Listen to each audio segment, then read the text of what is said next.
Okay, hello everyone. Hi, welcome to Don't Miss This. I'm David Butler. I'm Emily Freeman. We're so glad that y'all are here with us. If you're new, welcome. So glad to have you along on this journey. We just take a couple of chapters that are, I don't know why I'm having a hard time explaining that, following the Come Follow Me curriculum, and just a couple things in there that we think you don't want to miss, that we love. And you can follow us here on YouTube. Also, this is fun. Should we announce? We're about to have a podcast, everybody. Oh, yeah. We are probably, by the time of this video, either really close to launching or might have just launched. We put all of our announcements, all the things that you want to know, you can find either on our personal Instagram accounts at Mr. Dave Butler, at Emily Bell Freeman, or we started a new Instagram account at Don't Miss This Study. So all of our news, all of the things we want to talk about, you can find any of those places. We also send out a newsletter every single Monday. You can sign up for that at emilybellfreeman.com. Is that right? I always get so confused. Yeah. And Bell has an E on the end. So remember and look for that link in our profiles also. That's there. Our website won't be up by then. No. Okay. But close. And will you watch this before the newsletter comes? No. You want to sign up for the newsletter this week in particular because we have a couple links to videos and stories that you're going to want to use, and we'll talk about that as we get going. We wanted to try something a little bit different this week, so there's not a lot written on the board, but we will move out of the way so you can see it. Sometimes we like to just shake things up a little bit, so we thought it would be fun. One of the things we love the most about Galatians is, and we've kind of talked about this in Corinthians, it has a lot of great one-liners, just things that you would like post on your fridge or post on your mirrors or put on your phone, things to remember all through the week. And we thought, would it be so fun if for the book of Galatians, we picked 5 of our favorite phrases you don't want to miss, and you could work on one every day. So maybe you'll put it up in your house somewhere, put it on your front door so your kids see it every day when they walk out to school. We have one for Monday, Tuesday, Wednesday, Thursday, Friday. Yeah. Each of them has a little story or something to go with it that you might be able to use within your family as you're going throughout this week. Yeah, and you might, in the morning, talk about that phrase and then have everybody practice it throughout the day. We left a spot on the study guide sheet, or you could do it somewhere else, like a personal or family or group goal that you kind of set, like, hey, this is how we're going to live out that particular one-liner that's there. We love this quote from a Bible commentary that we found. It says that this letter to the Galatians has some of the most sublime statements of the meaning of Christian faith and life found in the New Testament. So this is what it means to live out Christian life, which is cool because one of the reasons he's writing this letter to the saints in Galatia is because they're arguing about what somebody needs to do in order to be an official Christian. There's a group of those who live there who say, no, to be an official Christian, you have to follow all the old Jewish customs, circumcision, all of the feasts, and then you become an official Christian. And Paul is writing the letter saying, no, this is what it means to live the Christian faith in the Christian life. And so we picked just 5 one-liners from it. Yep. So we lied. We didn't just pick 5. Some of them have like 3 that kind of have to do with that thing because there seriously are so many good one-liners in here. So we put our favorite one-liner at the top, but we gave you a lot of verses to choose from as we go through this, just for you to be thinking about and working on. And if you like one of the other ones better, you go ahead and choose that one instead. I'm going to start this first box right up here. This first line comes from Galatians chapter 2, verse 20. And we love this line that is about halfway down verse 20. It just says, Christ liveth in me. And we love the thought of that Christ just lives right inside of you. And what does your life look like if that is true? If you are representing what Christ would do if he lived within you. And there's a couple other places that just back up this statement. The next one is in chapter 2, verse 20. Oh no, that's the one I just read. It's in chapter 1, verse 15 and 16. It says this, but when it pleased God, who separated me from my mother's womb and called me by his grace to reveal his son in me, that I might preach him among the heathen. Immediately I conferred not with flesh and blood, neither went I up to Jerusalem to them which were apostles before me, but I went to Arabia and returned again to Damascus. And the important part of that was a lot of words going on. But the important part that we love about that is when it pleased God to reveal his son in me. And it's almost as if he's saying, at the moment when God needed me, he revealed his son in me, and I was able to live out the mission he had in mind for me at that moment.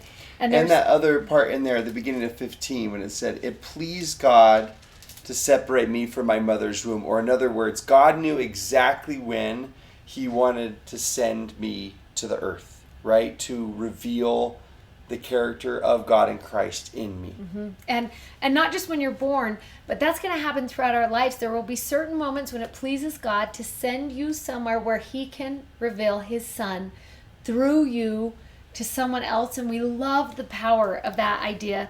And then it's again found in chapter 4, Galatians 4, verse 4. And it says, but when the fullness of the time was come, God sent forth his son.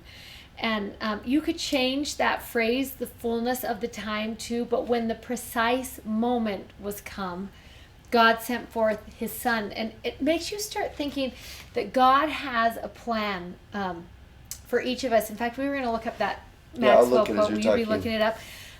That he orchestrates things to happen at just the right time when he will send us in that precise moment to someone where he can reveal Christ through us to that person, whoever needs it. I actually had an experience about this. I wrote about it on my Instagram this week. Just a couple days ago, we were having some discussions in our family and trying to make some really important decisions. And as we were debating those decisions, I put Megan in the car and I was like, we are just going to go to the temple. That is what we're going to do right now. And the temple we chose to go to was not the one that is closest to our house. It was the Ogden Temple. And we jumped in our car and we drove all the way up there. And when we got out of the car, it was so hot. Why is it so hot right now in August? We don't know. At least we're not in Texas in August. At least we are not in Texas. It's stupid hot there. Yes, and it was so hot. I got out of the car and Meg was still fiddling around with some things, and I did not have the patience to wait. So I was like, I just have to run for the shade, which was on that side of the temple. And so I walked as fast as I could. Remember, everyone just has to live in the shade always. Yes, that is so true. I have to live in the shade. So I was going straight for the shade.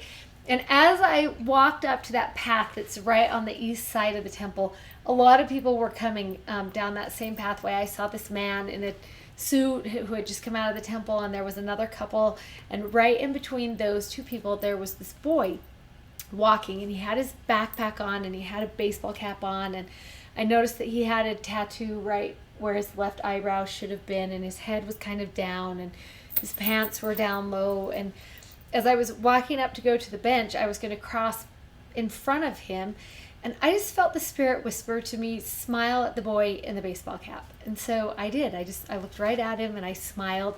And it was interesting because he stopped and like contemplated me in that moment. And I didn't quite know what to do, so I just kept walking to the bench in the shade. And the boy followed me to the bench in the shade, and I sat down. And I just looked up at him and I said, how are you doing? And he said, not good. And I said, oh, and I said, we're going through some stuff in our family too. And I actually came here today because we have some decisions we need to be making. And this is a good place to come and to think. And it was so interesting because the boy said back to me, that's why I chose to walk this way too, down this path too. Because I have some decisions I need to make. And I said to him, this is a really good place to come when you need to make decisions, when you need to receive inspiration. And he just looked at me for a minute, and then he nodded his head at me, and then he turned and started walking away. And in my mind, I had prepared for like big conversation with the boy. Like I was like, the Spirit told me, smile at him, and then he stopped, and then he followed me to my bench, and I was waiting for this conversation, and he just turned and started walking away, and I was like, was that it? Was that everything I was supposed to do? And so I yelled after him as he walked away, if you need someone to talk to, come back. And he didn't even look back at me. He just kept walking on his way and went to the stoplight, and I watched him walk across the street, and my heart just ached for him. Do you know those moments when you're just like, oh, my heart just ached for whatever it was that he was carrying, that he chose to walk down that path, because it didn't look like a path someone like him would normally choose to walk down. And it kind of pulled at my heart that he had come to walk down that sidewalk hoping to receive a little bit of inspiration. And I thought to myself in that moment, well, I don't know his name. I don't know how to find him. I feel like we didn't really finish that conversation. And so what was I supposed to do? And immediately the thought came to mind, just pray for him. Just pray for that boy.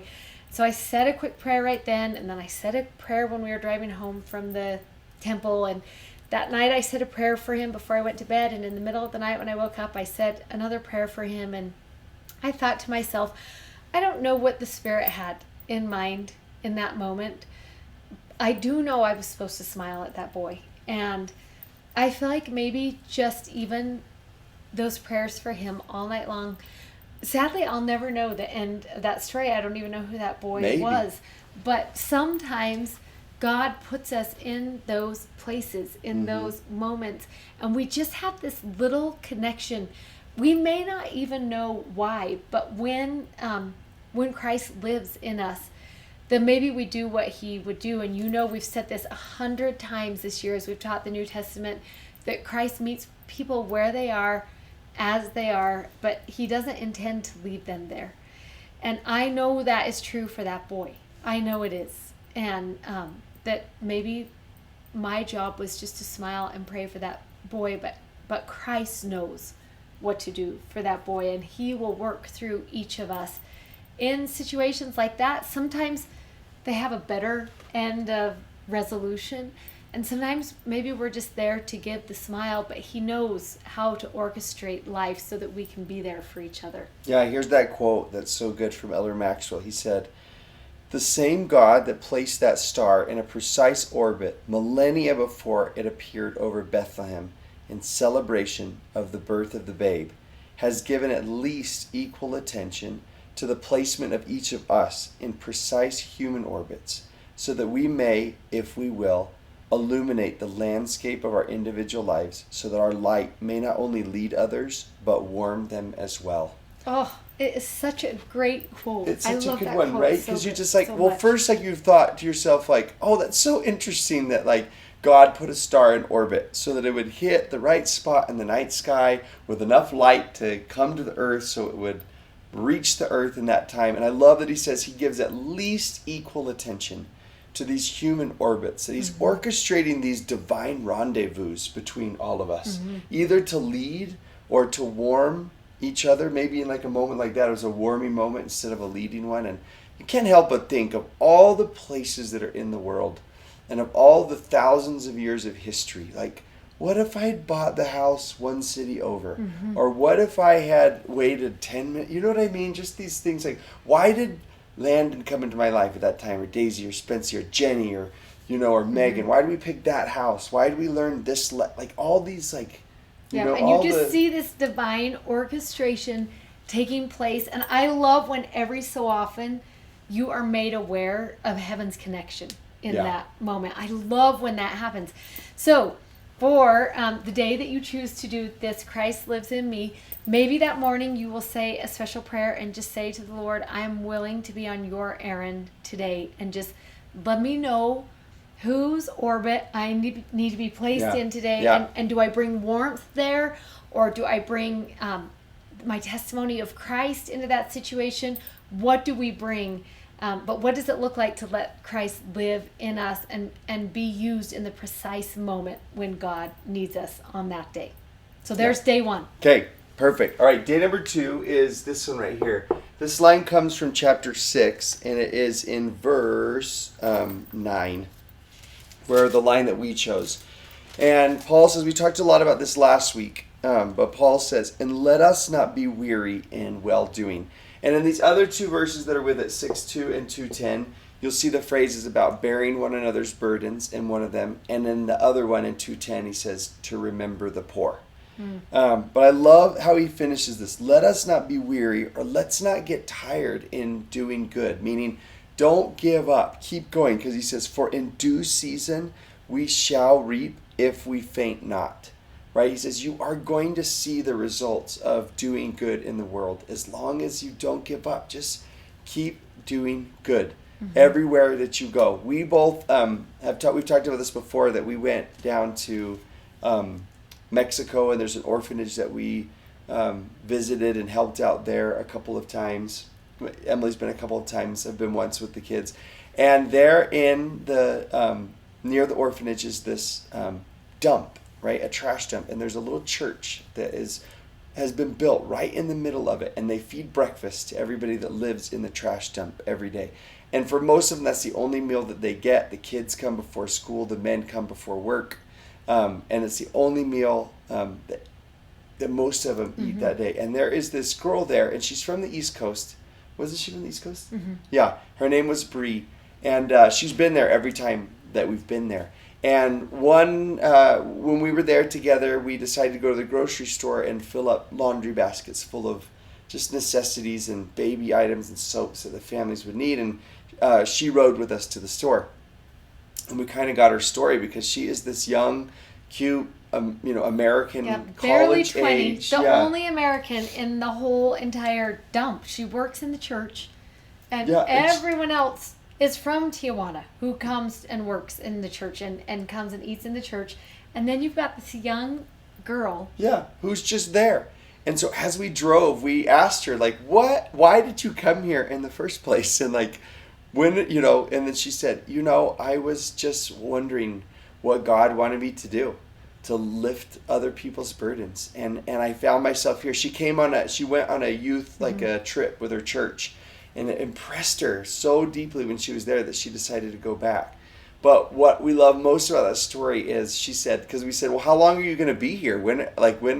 How long's the trip? And she'd been there for years She already. taught herself Spanish by writing Spanish words in spiral notebooks. That's how she became fluent in Spanish. And I think she'd been there 3 years when we were there. So we said, how long are you going to stay? And she said, I wake up every morning and I ask God, where do you need me?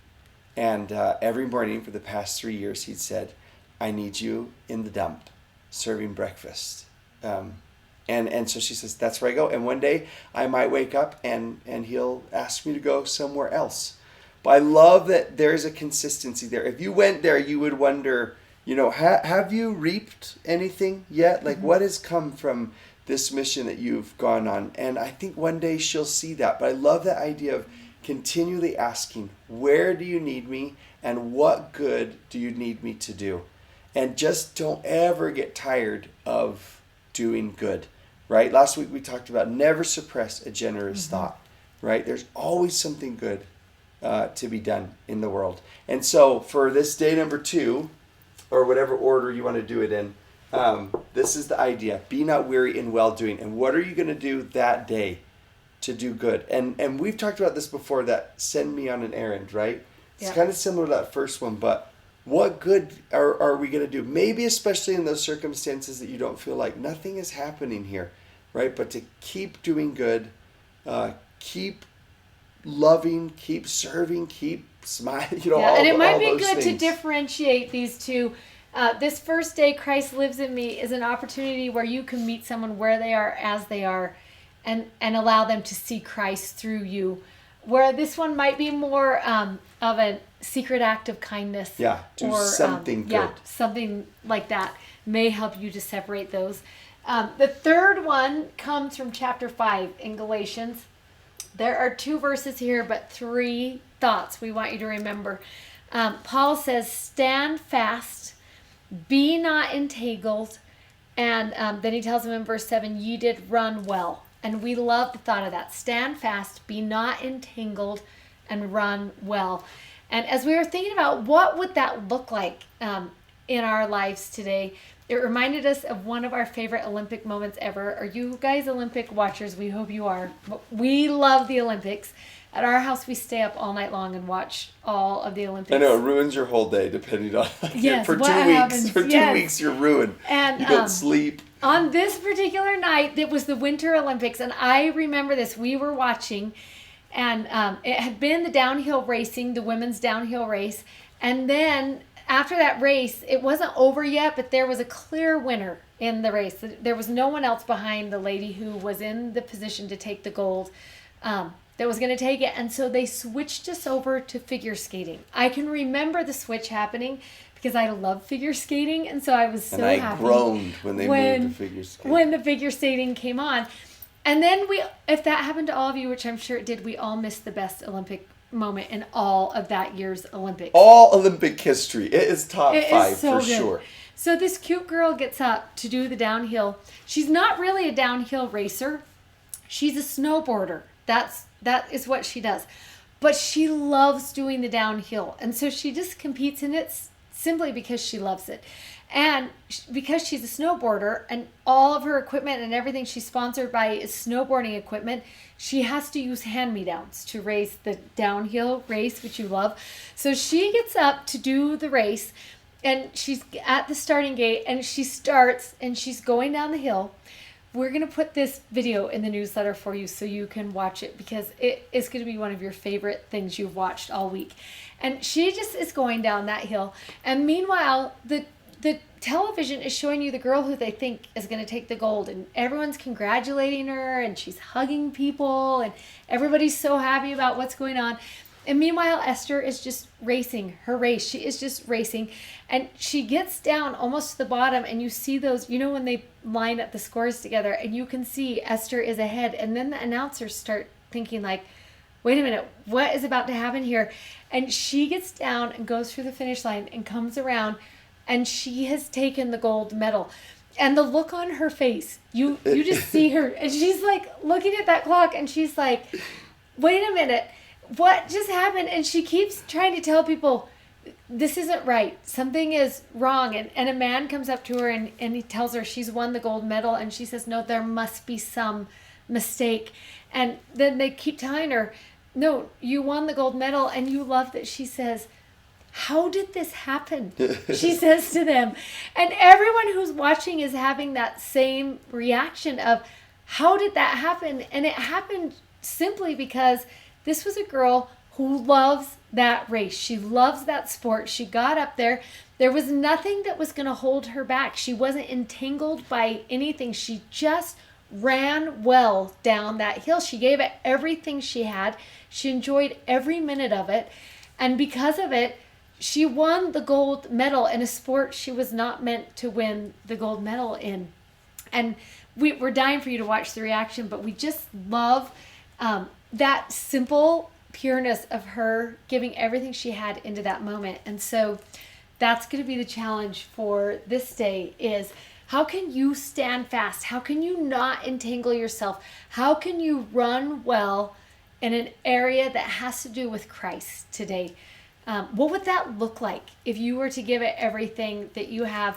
I read a newspaper article about this girl after the race, and she doesn't take her glasses off. And she said the reason why she didn't is because she didn't do her hair or put her makeup on because she didn't think anyone would notice her on that day. She just was going to do her thing and then go back to what she did. And she ended up like being interviewed and being all over. Yeah, all over the news. But she just was so like quietly going about her business and doing this thing that she felt passionate about doing just for herself. And maybe that's what this day looks like. It's not about what everyone else is going to notice. It's not about what everyone else is going to see. But where is a place where you can stand fast and be not entangled by anything holding you back and just give yourself 100% to the cause of Christ today? What would that look like? And I love that when one of the articles I read about her said when she was younger, and training for both, everybody counseled her against doing both sports. Like, you can't do both of them. Nobody does snowboarding and downhill. And it was cool because the article actually said, it was the New York Times, but she held her ground. And she said, people told me it wasn't possible to win in both. But I guess today I showed it's possible, She's just the humblest girl. Thing. Oh, you just love her. Just by giving her very best, that's what was so awesome. Okay, the next one is this one right here. We're going to skip down to this one. It's we use this phrase called known of God. And I love this one so much. It's in Galatians chapter 4. And if you, did I put I did include 6. I was like, oh no, I forgot my favorite one. He says, and because your sons, God hath sent forth the Spirit of his Son into your hearts, crying, Abba, Father. Wherefore thou art no more a servant, but a son. And if a son, then an heir of God through Christ. And what I love about this is 2 things. One, he says, there is that moment when that Spirit of the Lord comes into us, we realize that we're no longer his servants, but that we're actually his sons. You know, Jesus has this at his baptism, right? When God calls from the clouds and says, this is my beloved Son, in whom I am well pleased, right? And we might know that like cognitively, like mentally, like, oh yeah, I'm a son. I'm not a servant of God. I'm a son. But he's talking about that moment when we actually realize, when like the Spirit pricks our heart and touches our heart and says, no, really, it's not a metaphor. You really are a son of God. And he uses that phrase that Jesus uses in the Garden of Gethsemane when he cries, Abba, Father. That word Abba is an Aramaic word that actually means like daddy. Like it's a really like close, like something a little, a young child would use with their father, a really intimate way of calling out to their, father, because sometimes father seems even a little bit like that. I think I've told this story before, but it was one of the first weeks, and so we've got, some people might not have heard this, but and it's such a good story. One of my It favorites. really is so cute. I went up to bed one time, and there on the side of my bed was this little note, like these little pages that had been ripped out of this little notepad and stapled along the side, and then written in the cutest, like 8-year-old handwriting was just like this note with backwards letters, Dear Dad is what it said on the front. And so I'm flipping through the pages and it says this, and it says, what happened was this. That's how it started in this green marker. What happened was this. I took your laser pointer to school, which I didn't know I had one, everybody, and I lost it. I went up and down all the hallways and looked for it. I think when I pulled my lunchbox out of my backpack, it must have fallen out. I love that it's this big story. It really is. And then you would turn the page. It's like all these booklets. You turn the page. I still have the little book. You turn the page and it's just like, tomorrow I will go ask the front office if they found it. If they didn't, I will do extra chores to earn the money to buy you a new laser pointer. And then it says, love, Jack. And then it put at the very end, P.S. Can you ever forgive me? And when I read that line, I just sobbed, and Jenny was like, are you okay? What is wrong? And I handed her the booklet for her to read, and then she just cried too. And I turned to her and I said, Jenny, now I know why God is so quick to forgive. It's because we aren't his servants talking to a master. We're not criminals talking to a judge. We are sons, we are daughters, we are children crying out to a father, daddy, and it was that moment where the Spirit taught me. I'd known for years and years and years that I was a child of God. I grew up singing it. But in that moment, God helped me realize and really feel it deeply that I was, his actual child, and so it's always been that beautiful experience for me. And that's like, when I moved, I feel like that's the moment when I moved from servant, over to son. And then I love, after telling us that, Paul says in verse 9, and now after you have known God, or rather are known of God, why are you turning to the weak and beggarly elements of this world? Why are you putting yourself in bondage? He's like, you don't need any of that stuff anymore. Once you know God and you are known of God, then everything changes for you. And so on this day, we maybe want to talk about and look for those moments where I am known of God, right? How do I, or to remember him or to share stories with it, how do I know that he's actually not just loves the world, but loves me personally? What are my evidences of that, and to look for that and hopefully have moments to feel that and find his fingerprint. Yeah, somewhere. Look for where he's moving in your story. And then maybe just share that night at dinner. This is where I was known of God today in my story. It would be so powerful. The last one we want to take you to is this live in the Spirit. It's Galatians 5:22 and 23. And maybe the most famous, these are the ones like everyone knows, the book of Galatians 4. Yeah, is this one. And I just want you to think about it for a minute. I have a grandson whose name is Luca. He's 18 months old. And he loves fruit. He loves all fruit. And all fruit is called apple.